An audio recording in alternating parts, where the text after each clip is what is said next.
Shalom, nous allons lire ensemble la première lecture qui est tirée du livre du Deutéronome.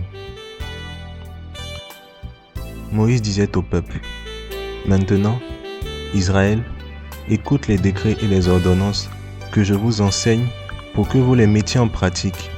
Ainsi, vous vivrez, vous entrerez, vous prendrez possession du pays que vous donne le Seigneur, Dieu de vos pères.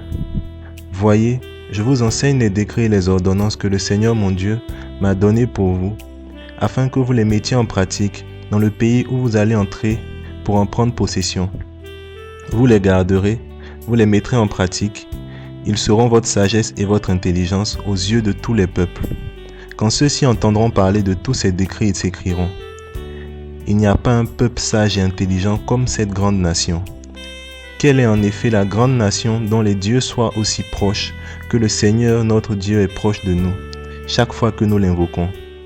Et quelle est la grande nation dont les décrets et les ordonnances soient aussi justes que toute cette loi que vous donne aujourd'hui?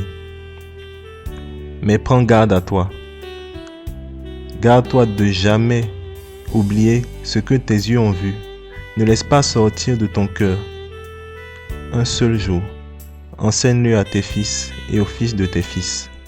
Parole du Seigneur. Aujourd'hui, les textes nous invitent à garder les décrets et les ordonnances du Seigneur et à les mettre en pratique. Quand Moïse a commencé à parler au peuple, il a dit « Voici ce que je vous enseigne de la part du Seigneur. » Pourquoi ? Pour que vous le gardiez et que vous le mettiez en pratique. Parce que c'est ce que vous allez mettre en pratique, ce sont ces ordonnances du Seigneur-là qui vont être pour vous votre arme pour pouvoir survivre dans le pays qu'il vous donne en héritage. Souvent, on entend certaines personnes dire que ce qui était dans l'Ancien Testament était pour l'Ancien Temps et nous ne sommes pas concernés par ce qui était dit dans l'Ancien Testament. Et c'est fréquent d'entendre ça. Mais réfléchissons un peu ensemble.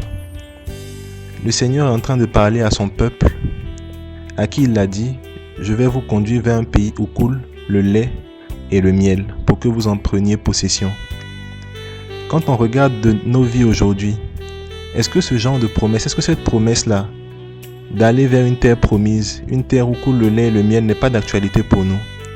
Est-ce que le Seigneur ne nous fait pas de promesses? Pour ma part, je pense que oui. Le Seigneur continue aujourd'hui encore de nous promettre, de nous guider vers un pays où coule le lait et le miel. Mais qu'est-ce qu'il faut faire pour entrer dans ce pays-là justement où coule le lait et le miel? C'est de se conformer à la parole de Dieu, de se conformer aux exigences qu'il a données. Et ces exigences-là ne sont pas pour l'ancien temps. Parfois, on entend dans le langage courant de nous Ivoiriens et même de beaucoup de personnes, et même dans des chansons qu'on écoute et qu'on aime bien, « Je serai à la tête, jamais à la queue.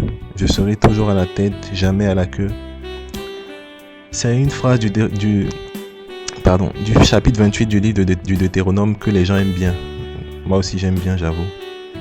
Mais avant de commencer à lire ça, il ne faudrait pas oublier qu'avant de parler, le Seigneur dit bien « Si tu suis mes commandements et que tu les mets en pratique, c'est à ce moment-là que tout ce qu'il y a comme promesse pour toi sur ta vie arrivera, à la seule condition que tu mettes en pratique les préceptes et les ordonnances du Seigneur. » Et donc on ne peut pas se soustraire sous prétexte que nous sommes dans la nouvelle alliance.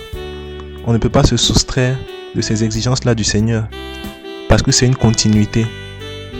Et le Seigneur Jésus le dit dans l'Évangile, « Ne croyez pas que je sois venu abolir la loi, je suis venu pour l'accomplir. » Et il continue en disant que pas un seul iota de la loi ne passera jusqu'à ce que les temps soient accomplis. Et donc il nous rappelle que ce que le Seigneur Dieu nous a dit par la voix de Moïse au peuple d'Israël est encore d'actualité pour nous. Et nous devons continuer de nous conformer à ces exigences-là. On peut se dire dans notre vie de tous les jours, dans notre vie d'aujourd'hui, que c'est un peu plus compliqué de se conformer à tout ça parce qu'il y a beaucoup de choses qui entrent en ligne de compte, il y a beaucoup de paramètres qui ont changé. Mais Dieu n'a pas changé.